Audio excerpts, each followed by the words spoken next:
Nesta aula, nós vamos abordar a questão da subcultura imperante na educação brasileira.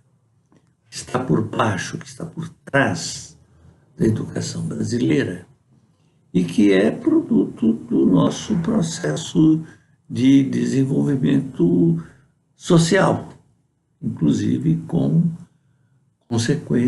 consequência da grande diferença social, da grande desigualdade e do baixo desenvolvimento humano que envolve toda a periferia.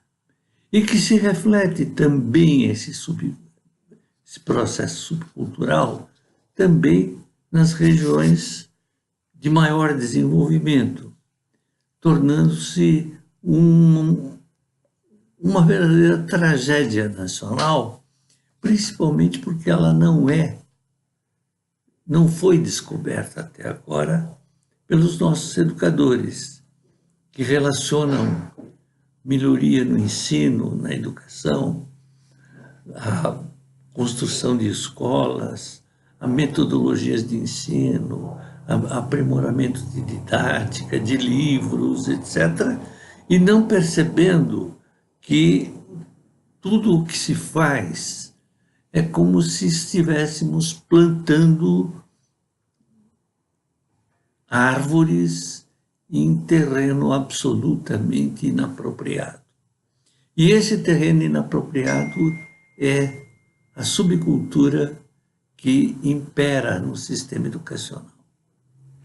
Nós já falamos de cultura, dissemos que cultura é o conjunto de agendas, praxes, símbolos, crenças, valores, sanções, objetos, edificações, usos, costumes que caracterizam uma sociedade.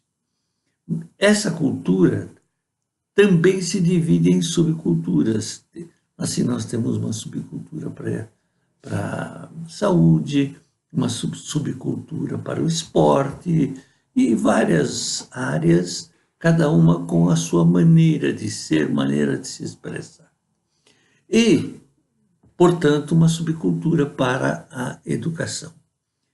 Essa subcultura, infelizmente, é altamente deletéria ao processo educacional. Altamente deletéria.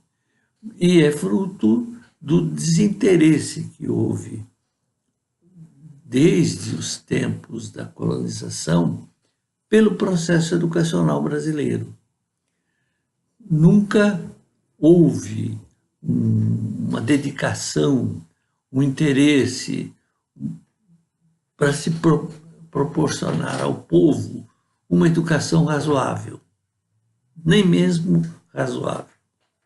E aí, então, foi se configurando uma subcultura que atrapalha o processo educacional e conduz ao fracasso todos os projetos político-pedagógicos de escolas, de governos, de ministérios da educação, etc.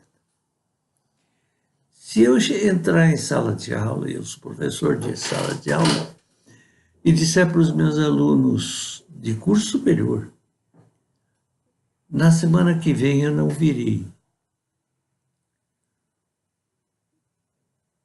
A reação é positiva. Se fosse no Japão ou na Coreia, no dia em que o professor iria faltar, os alunos viriam à aula, ao invés da classe, iriam para a biblioteca e estudariam, leriam, se preparariam, abordando, lendo, estudando aquela aula que o professor estaria dando se estivesse presente. Na aula seguinte, o professor teria apenas de tirar algumas dúvidas, de fazer uma memória, e tudo caminharia normalmente. Aqui não. Oba, o professor faltou. Então, essa subcultura você nota nitidamente, e eu enuncio no texto uma série de aspectos que são decorrentes dessa subcultura, como, por exemplo, eu coloco meu filho na escola e ele é educado pela escola. Ou seja, a família transferindo para a escola uma função que é dela, fundamentalmente de educar. O que me interessa é o diploma. Ora, o diploma sem o conhecimento não vale nada. Mas tem muita gente que está na escola exclusivamente por causa do diploma. Pensa que o diploma vai garantir o futuro. E o que vai garantir o futuro é também o diploma, mas acrescido de uma série de outras circunstâncias, inclusive o conhecimento. O ensino e a aprendizagem têm de ser motivados, sempre. Ora, isso é impossível. O professor carrega essa pecha, esse peso de motivar. Só que a motivação é pessoal. O aluno que se motiva por uma aula não se motiva por outra. Se motiva por um assunto, não se motiva por outro.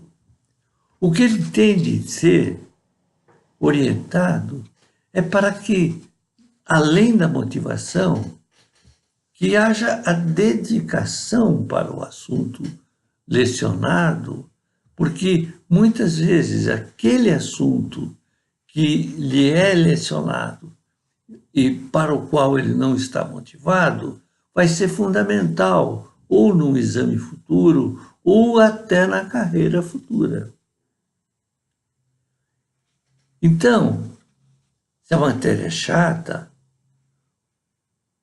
eu devo estudá-la em dobro, porque ela pode ser fundamental, pode ser importante. Enfim, há uma série, que eu não vou repetir porque está nos textos, de elementos que configuram essa subcultura. E